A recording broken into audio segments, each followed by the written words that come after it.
Welcome back, everyone, to Constructive Uncoupling, the podcast devoted to amicable divorces. I'm Judith Weigel, your host and amicable divorce expert. Why? Because that's all I do, or at least hope to do, amicable divorces. Well, in the spirit of hoping to do everything amicable in my divorce business, I had 2 mediations recently that made me want to do another episode on how you can ruin a really good mediation and how you can make it better.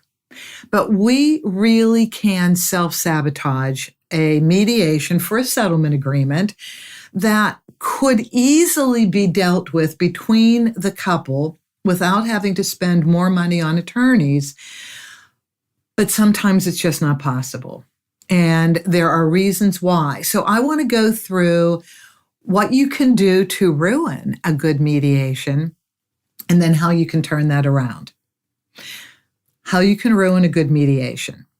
By lying, by yelling, by insulting, by not getting legal advice, by overreaching in the negotiation, by not being prepared with support documentation, by not going through the emotional divorce first before you go through the legal divorce, which is filing, and the level of expectation of the mediator, which is completely wrong in most cases.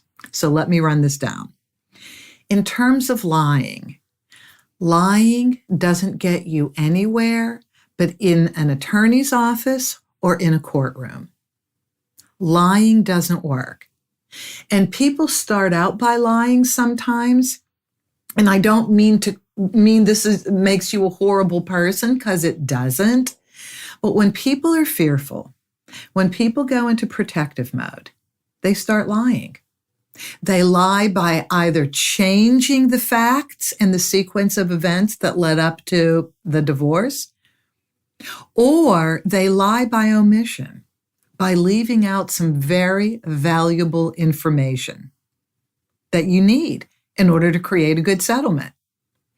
And the other person knows you're lying. Your soon-to-be ex-spouse knows you're lying. The mediator just doesn't know you're lying initially. Because some people, well, how would they lie? Some people may be really good at lying, but a mediator needs to listen to both people talk so that they can kind of figure out where the real truth points are. But lying never, ever works. And I am telling you that when people lie and they go from trying to do an amicable divorce to a lawyer's office, and if they don't even tell their own lawyers the truth, it'll come out in court and everybody will be embarrassed. You will have no credibility and the decisions will not be in your favor. This is typically the way it goes. There are extraordinary situations where you may have a sociopathic liar, somebody with personality disorders. Okay, slightly different situation. You still, if you're not the one having these challenges, they're mental health challenges, then you all the more reason have to be truthful. You have to be the one rooted in reality, rooted in truth, rooted in responsibility to the truth. But I cannot impress upon you more how important it is not to lie. Number 2, yelling. I cannot tell you the number of mediations that start by people yelling. And why? Because you're creating the same conversation in the mediator's office that you create in your own homes, at the kitchen table, in the car, in the kids' schoolyard, when you meet there. Yelling never works. Yelling, first of all, doesn't make you look good. It makes you look like you can't control yourself or that you want to bully the other person. It's horrible to listen to somebody yell. Absolutely beyond belief, horrible. The person yelling is not making a good impression on the mediator. And the person yelling is not going to engage the other spouse in a cooperative, successful negotiation. You really can't yell. And number 3, you can't be insulting. Yelling and insulting are all part of the same issue. But you can't be insulting to your soon-to-be ex-spouse. You can't tear them down. You can't diminish them. Again, it makes you look horrible if you're the perpetrator. And then the other spouse may be used to being a victim and either lets it happen or just remains silent because what's the point? What's the point in yelling back? But when I have 2 yellers in the room, it's disastrous. There's nothing a mediator can get done when 2 people are yelling. I remember this one mediation I did several years ago. That's the only way they knew how to speak was yelling. They both raised their voices. And whenever I tried to intervene and get them to calm down, they both looked at me and said, "We don't want you to interject, Judith. We'll handle this. We just want you to sit there and document our conversation." Now, that was the most extreme situation I've ever been in. And by the way, they eventually got divorced with my office. Shockingly, believe me, I did not see this coming. And that was really a lesson to me that I, as a mediator, have to be flexible. If both people want to yell and they're good at yelling and insulting, maybe that's the only way they know how to dialogue. I'm really talking about when one person yells and the other person doesn't. And now we have an adverse, negatively dominant human being in the room.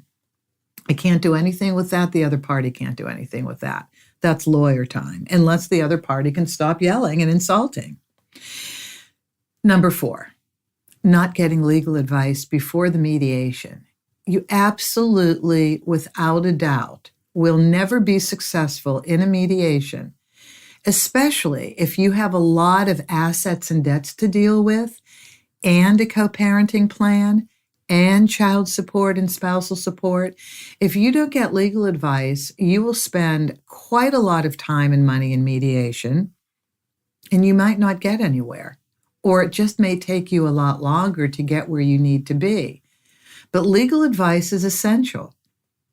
When people don't get legal advice, they don't get legal advice because they either don't want to spend the money, or they don't trust attorneys, they're fearful of attorneys, or for some weird reason, they think they're being disloyal to the other spouse because they're actually educating themselves with the law. You absolutely, without a doubt, no questions asked, need to get legal advice. It is the only smart way to go about a mediation, because you're going to start asking for things like point number 5, overreaching in the negotiation if you don't get legal advice. So here's where people like to get legal advice, and here's where it shows up in the overreaching in the mediation. They go to their friends. They go to their friends who have been divorced, and they ask their friends what they did. Can their friends share what their settlement was? And then their friends, of course, give them legal advice. I put the word legal in quotations. Your friend's divorce is not the same as your divorce. It may look like it on the outside, but the tone, the character, and nature of the marriage is a backdrop to the mediation. So that's going to change from couple to couple. And are they really going to tell you what each person makes for a living?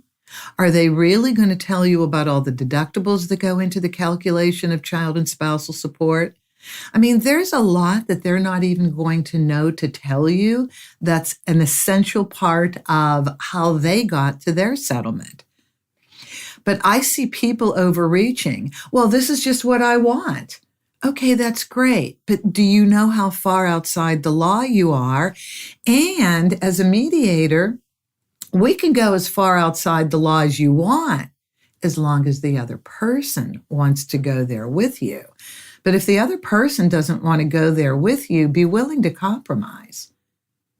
You're going to have to.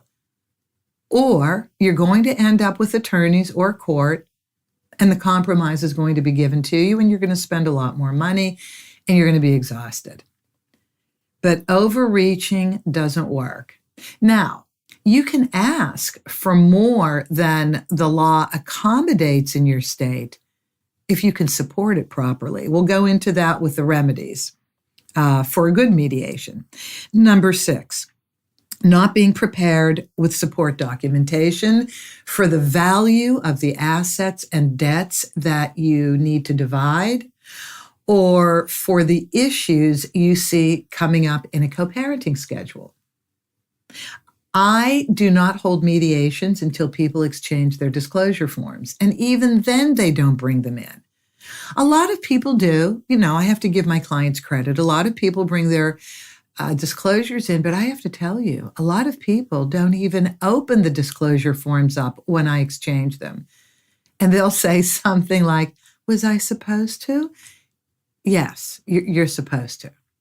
You're supposed to look at the other person's disclosure forms, look at your own disclosure forms, look at all the support documentation that was provided with the disclosure forms, and bring it all in. And here's something really important that people don't bring in, and it really bogs the mediation down. If the house is not going to be divided, and one person wants to buy the other person out, or at least refinance in their own name, you need to call the lender first. You need to bring in support documentation from the lender so that we can talk about how long it will take until you can refinance. That's one of the biggest issues in documentation. But bring in all the documentation you have, whether it's things that are calendared, financial statements, emails and texts that you've received from the other spouse that you want to address because they're not helpful, they're hurtful. Bring in everything. People that don't bring in support documentation, we can't really do anything until you do, and then we have to schedule another mediation. Not that I mind, but you may mind. So bring in everything, be organized. Number 7. People have not dealt with the emotional divorce before they enter mediation and the legal divorce. So if you haven't listened to my podcast before today, please look at some of the episodes that talk about the emotional divorce versus the legal divorce. The emotional divorce is so important to get through before you enter the formal legal divorce arena. Because if you haven't gone through the emotional divorce, here's what happens. You lie, you yell, you're insulting. You haven't gotten legal advice yet, or you did so long ago you actually forgot what they said. And you'll overreach in the settlement because you're collecting emotional injustices. If you haven't gone through the emotional divorce, and I have you in a mediation, it'll be obvious. And then I will suggest at times, depending if I can, if time allows, I will suggest we put the divorce on pause and give you both time to heal and grieve. If you don't heal and grieve before you get into mediation, all of the wounds will be the backdrop to the negotiation. And you're coming from a negative place, and that won't work. You will ruin the mediation that way. And number 8, the expectation of the mediator to make decisions for you and explain the law to you is absolutely wrong. That is not how a mediator functions. You will be sadly disappointed if you've got a really good mediator who will not cross that line and explain the law to you, and who will not make decisions for you. That's when you're going to go wrong and you're going to be disappointed. So here's what a mediator is supposed to do. A mediator is supposed to engage you in conversation differently than you can do on your own. That's a mediator's role. A mediator has to remain neutral. And if they aren't, you have the wrong mediator, first of all. And one of you is going to feel like the mediator isn't neutral. So the level of expectation you have out of a mediator has to become clear. Do not expect your mediator to make decisions for you. And you may say, well, then what the heck am I hiring a mediator for? You're hiring a mediator to get you through those hurdles in conversations where you normally blow up and can't get past. That's what a mediator's job is. And that is much harder than making decisions for you. I don't know why a mediator would want to make decisions for you. Now, a mediator can brainstorm. So we're going to go into that a little bit more when we go into now how to turn this around. So now that we know the 8 points in how to ruin a potentially good mediation, again, lying, yelling, insulting, no legal advice, overreaching in what you're asking for in the negotiation, not being prepared with support documentation to actually have a good negotiation for something. The emotional divorce has not been dealt with yet, and expecting the mediator to make decisions for you like a judge. A lot of people expect the mediator to be a judge, wrong, and explaining the law to you, absolutely wrong, because one of you will absolutely think the mediator is not being neutral and siding with one person. So here's how we correct those things. Here's how to make it the best it can be. A, tell the truth. Tell the truth. If you're addicted to drugs, just say, look, I'm a substance abuse addict. Can't hide it anymore. I know I need help before I go into co-parenting on my own. Do you know how that would positively turn a mediation around? I haven't met one person in 9 years who has a substance abuse issue and not in the program come into the mediation and say, I have it. I do have that issue, and I do want to work on it because I want a better relationship with my children. I haven't met one person that did it. Everybody will come in and deny they have a substance abuse issue. Adultery. Let me say it this way. I am constantly surprised at how people view morality, sex, monogamy. Being a mediator in divorce has truly opened my eyes to different ways people deal with sex and monogamy or polygamy. I happen to think that most people have a very difficult time being monogamous, but that's just me. But telling the truth is essential to a good mediation. And when people finally get to the point of admitting truth, everything turns around in the best way possible for the outcome of the mediation. And you are respected for telling the truth, and you are appreciated for telling the truth. And if you aren't, then your spouse has an issue. Your spouse has an issue with forgiveness and blame. But that doesn't mean that you don't tell the truth. Telling the truth is essential to a good mediation. So how do we turn the yelling part around? Well, you have to practice not raising your voice and not dominating the conversation. So in every relationship, generally, you have a more dominant person than the other. And if you're getting divorced because the power dynamic is so imbalanced, the yeller has to change their ways in order to have a good mediation. You have to know you're the yeller. You have to know that when you dominate a conversation, it's horrible. The mediator can't do anything for you unless the mediator separates you, and that's what I've done. I will separate people. If I see that there is a power dynamic that is imbalanced, I'll separate people because I want each person to be able to speak freely without having to put up that emotional shield when they're being yelled at. I don't want the person who has to suffer through the other person yelling. I don't want them to feel like they're a victim in the mediation, like they're a victim in their marriage, in their own homes, because that's how people feel. And yellers don't interrupt. You have to really learn how to control yourself.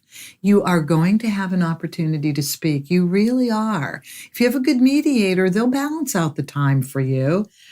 And so be calm. Trust your mediator. Trust the process.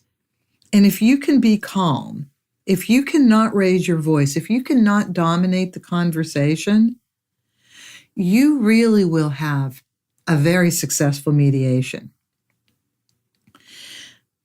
But if this can't be done, if one spouse cannot help but dominate, and there were those people with me, you do have to hire an attorney to even out the power dynamic, or invite the attorney to the next mediation. I've done that with people. I've said, look, let's just have attorneys come to the mediation. Then you can manage the money you're spending with the attorney. I can even put you in 2 rooms. Most people are set up with 2 rooms. Most, not all. Mediators, I mean. And if you bring your attorneys to the mediation, the presence of those attorneys will even out the power dynamic. Hopefully the yeller hasn't hired an attorney who's a yeller, because if that's the case, you're absolutely going in different rooms. And that is the way we're going to get through the mediation. So how do we turn the insulting around? Number 3. Well, first of all, you change your tone of voice to be respectful. And you don't demean the other person or condemn them or blame them. And you certainly don't bring up personality issues, behavioral issues, or past grievances unless they affect decisions going forward. But you do it in a constructive manner. So in the world of not insulting, now that you've got your voice calm, your tone of voice is a lot more pleasant to deal with. You're not condemning or blaming. Well, you may want to bring things up in a very nice tone of voice that embarrasses the other person. That's really a tough spot. So I had a mediation recently where he said to her, okay, honey, really, he did call her honey. I don't want to hurt you. I don't want to make you feel uncomfortable, but this is something that's really important to me in the co-parenting. I'm worried about you, and our daughter is worried about you, and that's your drinking. Now, I sat back and I watched to see how she was going to take it, because at the first inkling of huge embarrassment and defensiveness, I was going to move the conversation in a different direction. But she didn't flinch. She actually accepted it, which was quite unusual to me. But he did it. He did it in a civil tone. He did it from a caring position. He did bring up something sensitive that could have blown up in his face, but it didn't. That's not the way it always is. So I have to manage those things very sensitively. And here's what I want to say to anybody that wants to bring up sensitive issues. Why don't you ask for a caucus with your mediator first? A caucus means you ask for the room alone. Ask for the room alone so that you can bring up that issue without your other spouse sitting there. And let the mediator guide that portion of the conversation, how it's brought up, where it fits, or maybe the mediator will want to go into the other room and one-on-one bring that issue up, just so they're not embarrassed. And so if it's a real issue like drinking, due to depression, due to whatever, you can at least get somewhere with the person you're telling this to, because so that person can get healthy and better, so that the co-parenting relationship can get better. But I'm suggesting to ask the mediator for time alone if you want to bring up sensitive issues that could embarrass the other person. All right, number 4, not getting legal advice. Okay, you know how you turn that around? You get legal advice. You absolutely get legal advice, and you encourage your spouse to get legal advice. Both of you getting legal advice is the smartest thing you can do. There are a couple lawyers that I know that do not litigate. They're called collaborative lawyers. And I use those lawyers to talk with both people about giving them legal information. So there's a really tough issue in the legal world, and that is, and it can be a cause for malpractice, and that is the privilege that is established when between attorney and client when an attorney is talking to somebody and giving them legal advice. Most attorneys will only talk to one person. And if they've talked to your spouse, they will not talk to you. And they do that for malpractice issues. They don't want to be in a situation of making it look like they're giving legal advice that favors one person over another. So I call it giving legal knowledge, legal education. But also the attorneys want to leave it open to maybe representing one person if it really comes to attorney representation. And I respect that. I respect that they want to work that way. So I have 2 collaborative law attorneys that will never litigate and that also mediate. And they don't mind talking to both people at the same time. So if you're a couple that doesn't mind going to one attorney and just getting legal education, then I can give you those 2 people's names. But generally, each spouse wants their own attorney so that they can really communicate freely, not worrying about the other spouse listening to what they are worried about and have to say, and just looking at all the options in the law that could favor them. So that's why most people will want an individual attorney to talk to them. But a mediator's role is not to give legal advice. Even an attorney mediator, a really good attorney mediator, is not going to teach you the law. They're going to assume that you've gotten legal advice, and they're going to assumptively start talking about the community property assets, the community property debts that have to be divided until they see that you don't really know that, because you haven't gotten legal advice or at least gone to Google Law School.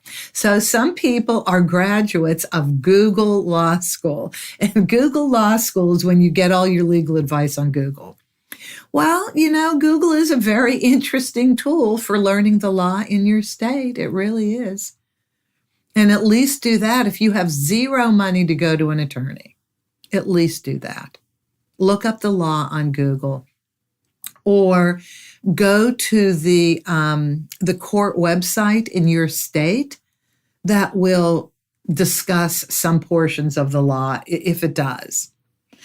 So mediator's role, even an attorney mediator's role, is to engage people in a conversation that goes beyond what they can do on their own, because they break down in either fighting or they break down in, well, this is what I want. And they can't get past, this is what I want, or they don't have enough options and alternatives to what they want. So a mediator will go beyond what a couple can get through on their own, and they'll keep the couple focused on decisions going forward, not focused on the ills of the past. And even though a mediator is not going to make decisions for you, they're going to help you brainstorm solutions that you wouldn't know on your own. And where do they get these ideas from? Well, past mediations, past couples.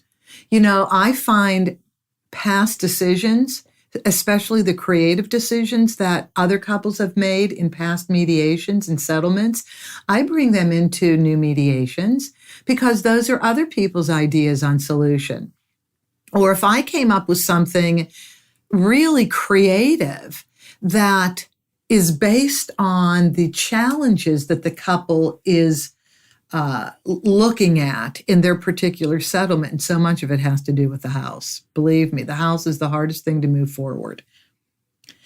I can actually listen to what the needs are of each spouse and say, well, what do you think about this? How would this work? Well, what if you did this for now, and then that can be converted into X in the future.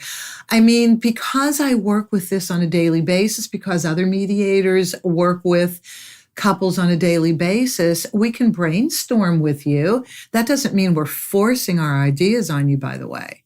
Never that. I mean, this is your life going forward. You have to choose what works for you. But brainstorming could help you, the couple, then say, well, wait a minute. Okay. That sounds great. This part will work for us. This part won't. But how about if we add this to what will work? And it really goes into a cooperative, collaborative approach towards achieving a creative settlement. And now you're using your mediator in the way they should be used. Overreaching. That's number 5. Knowing the law. And if you want to go, knowing the law is important. And if you want to go beyond the law and explain why you want to go beyond the law, if your ask is extraordinary and you're prepared to negotiate, you're setting yourself up for a great mediation. So A, knowing the law is essential. And maybe even saying in the mediation, look, I know what the law says about dividing the house. Let's use that as an example. I know what the law says about dividing the house, but this is why I don't want you to have your community property share. It's because, and I'm dealing with another mediation on this, you have the opportunity to earn so much more money than I do. You're going to be inheriting your mom's house, and I'm not. My ability to earn is less than yours, although it's very, very good. It's just not yours, and I'm not inheriting anything. So we've been married 20 years. I was looking at this as forever. Okay, it's not. That's fine. We're transitioning out of the marriage, but this is why I would like you to give up your community property share in the house and allow me to have it outright. Okay, well, that's a reason. You've now acknowledged that you know the law. You've explained why you're going well beyond the law. And in this case, it was an enormous amount of money that one person was asking the other person to give up. Really enormous. And at the outset, the other person didn't want to. But when we got back into the second mediation, the other spouse had softened a little, probably thought about everything, and was prepared to negotiate. Okay, if you want me to give up my community equity, I'd like to give up less. So this is how I would like to accommodate your ask. I will consider it, but I don't want you to have this much of that other asset then. And still, you're making out on keeping the lion's share of my equity in the house. Okay, now we can mediate. Now we have something to work on. But you can only push your spouse so far in your extraordinary ask, or they will get an attorney and have the attorney negotiate with your attorney. And it will cost you money. Sometimes it's money worth spending, and the attorneys will negotiate something a little less than what the ask was. So knowing the law is essential. Number 6, not being prepared with documentation. That's the killer. It stops the ability to deal with whatever asset is on the table to deal with. So bring your disclosure forms. Every state has some form of disclosure forms. Bring your disclosure forms at the very least to the mediation and have a copy of your spouse's disclosure forms with you. With me, 99% of my mediations don't take place until we've exchanged disclosure forms. And you also have to open the disclosure forms. You be conversant with them. Know what your spouse wrote on theirs and know what you wrote on yours. And maybe you both have to adjust what you wrote. But at least you now have both sets of disclosure forms. And if you're the one that wants to buy the house, talk to the lender first. Talk to the lender before you come to the mediation If it's the pension, talk to the pension plan administrator. But let's focus on the house because that's really the biggest, hardest asset of all. Or dividing a business. Oh my God, dividing a family business. You should have done some research on the lender and what they need from you in order to qualify to refinance the mortgage in your own name. And you need to talk to the pension plan company if you're the one that has the pension that's being divided, so that you know, for instance, if there's any part of the pension that can be released immediately, great, because that's a very negotiable line item, and what part of the pension cannot be released immediately. I mean, those are the two big assets that people really stumble on. And we can't get through the mediation unless the documentation is there and the research has been done. So disclosure forms and support documentation need to be brought in for the mediation. Number 7, not going through the emotional divorce before you get to the mediation. Okay. Do not schedule a mediation if you haven't forgiven the other spouse or stopped blaming the other spouse and stopped collecting injustices. Divorce has a grievance process that goes along with it. Just like you have those grieving stages of death, you have 2 more grieving stages with divorce. And not blaming the other spouse is one of the grieving stages. Getting to forgiveness. You have to go through the emotional divorce before you go through the before you go through the legal divorce. You really have to.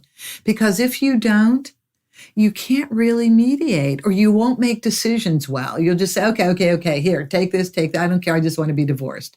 And then once the divorce is over and you go through the grieving process, you're mad at yourself. You call me, or you call whoever handled the mediation or the filing for you. How can we change the decisions we made in the settlement agreement? Oh, shoot. Nobody wants to get that call.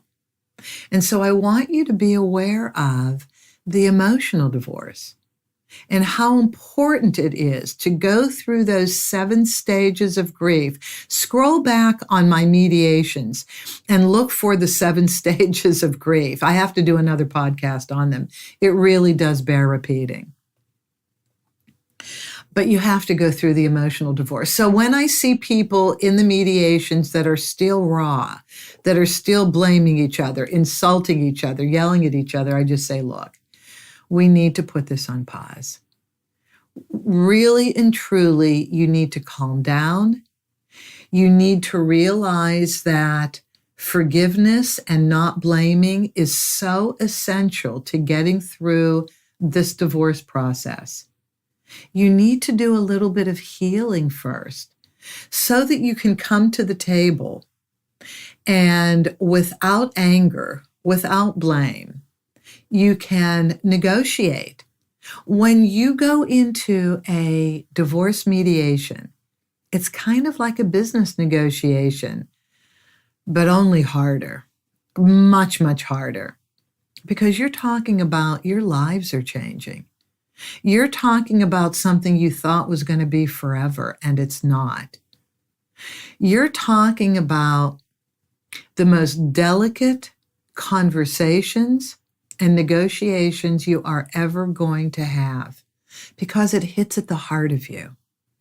It hits at who you are as a human being. It hits at the heart of who you are as a parent, as a wife, as a husband. It hits at the heart of maybe your religion, your culture.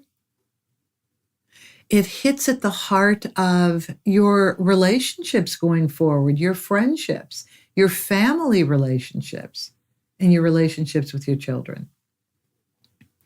You really, really, really need to understand how important it is to go through the emotional divorce first. I cannot tell you.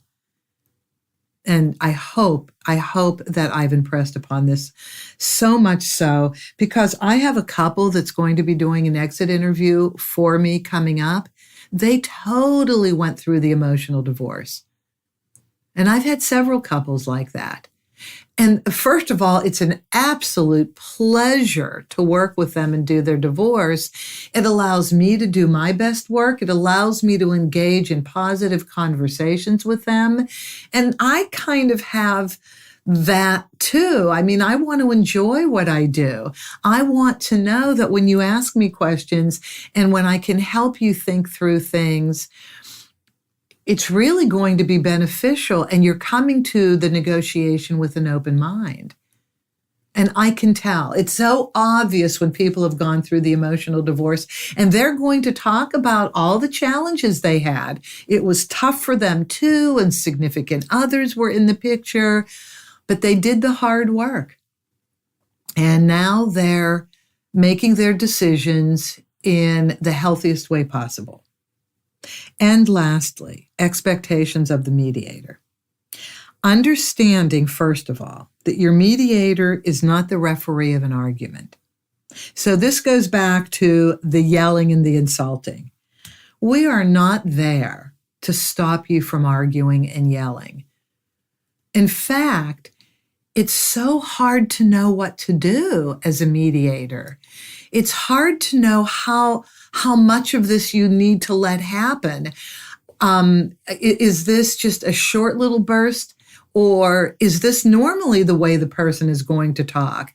So as a mediator, I kind of think I'm normal and representative of a lot of mediators, in which we know we're going to have emotion.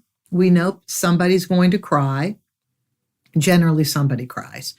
You have to be able to deal with that and let that be okay. You, as a mediator, you have to let emotion come forward, but it can't be so negative that it ruins the mediation. So that, for a mediator, is one of the hardest things to know. When do you cut this off? How much do you let each person vent before you say, okay, I think I know where you're both coming from. Not blaming them is key. So even if one person is dominant in doing the yelling and the insulting, you have to realize, there's stuff going on with this person that's having them behave in this manner, but you also can't let it go on. So what I do is, okay, listen, I've heard a lot. All right, this is good. I've heard where you're both coming from. Let's calm it down. Do we need to take a pause for 5 minutes? Do we need to sit in separate rooms for a little bit? No, Judy, that's fine. We can go on. And then within a minute, it starts all over again. Okay, maybe we're not fine. Maybe I need to have the room separately with each of you. So that works. So, there's actually a nuance of a difference between saying, let's separate you in different rooms and I'm going to go back and forth, rather than saying to one person, would you mind sitting in the waiting room for a couple minutes? I just want to talk to each of you individually, and then we're going to bring you right back together. That's a little more positive to some people than I got to separate you. But other people want to be separated. Other people actually breathe a sigh of relief that they don't have to sit in the same room. It's actually beneficial to be in separate rooms and have the mediator go back and forth and carry the negotiation back and forth. It does have its limitations, by the way. There are certain things that I'm simply not going to say that I'm asked to say because it would be insulting and horrible. Or I'm going to slightly rephrase what's been said, achieving the point and the goal that the person wants to be communicated, but not in the manner that they want it to be communicated, because they just don't understand. They don't understand how certain words and phrasing can be detrimental rather than helpful. And the mediator isn't a decision maker. So the mediator is not a referee of arguments. God, please. And if I could never hear another argument again, I would love my life, and I would probably stop emotionally eating. Yes, I emotionally eat my clients' feelings along with my own feelings. So maybe I could weigh a little less if I didn't have to referee arguments and eat the emotions. But also, A mediator is not a decision maker. A mediator will help you brainstorm, but a mediator is not a decision maker. Judges are decision makers. Lawyers aren't even decision makers.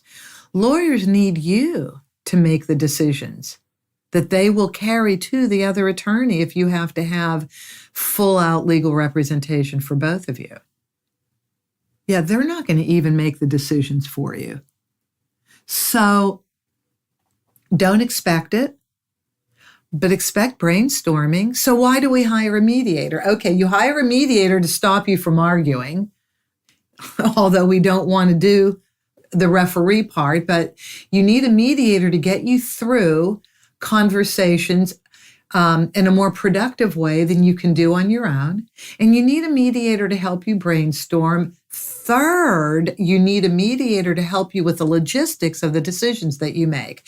So let's just say you come into a mediation with some decisions. Okay, great. This is excellent. Now, there are logistics supporting each decision that people aren't going to think about.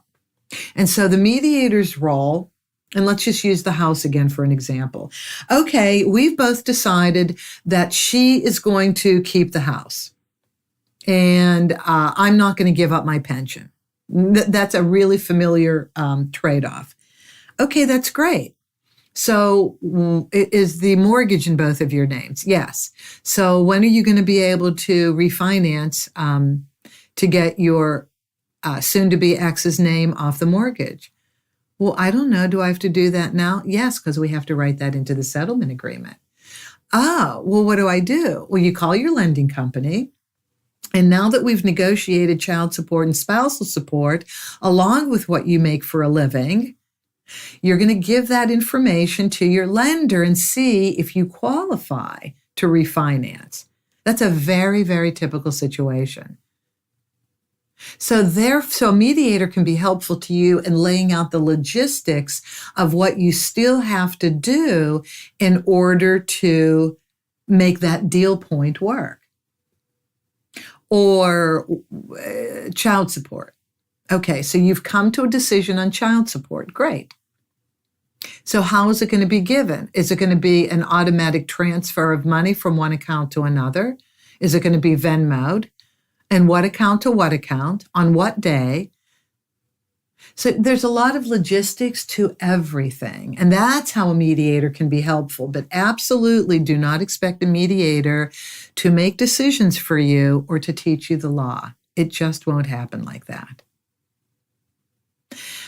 I hope this was helpful to you. There's so much that goes into ruining a mediation and making a mediation good. And I really wish for all of you the most productive and amicable mediations you can possibly have, because divorce is a new beginning. It can be the best worst thing that can happen to you. It can become the best worst thing in your life if it teaches you different communication skills, if it teaches you empathy and understanding, if it gives you a different level of awareness about yourself so that you can move forward and grow. And that's my wish for all of you. So thank you for listening to Constructive Uncoupling, the podcast devoted to amicable divorces. I'm Judith Weigel, your amicable divorce expert. Please share this podcast with your friends. Please subscribe if you haven't already. And please join me each and every week, along with emailing me, Judith@amicableddivorceexpert.com. Judith@amicableddivorceexpert.com. Share insights with me, ask me for topics that you would like to cover, and just give me in general how you feel that your divorce is going. I would love to hear from you. And as always, have an amicable day, and we'll see you next week.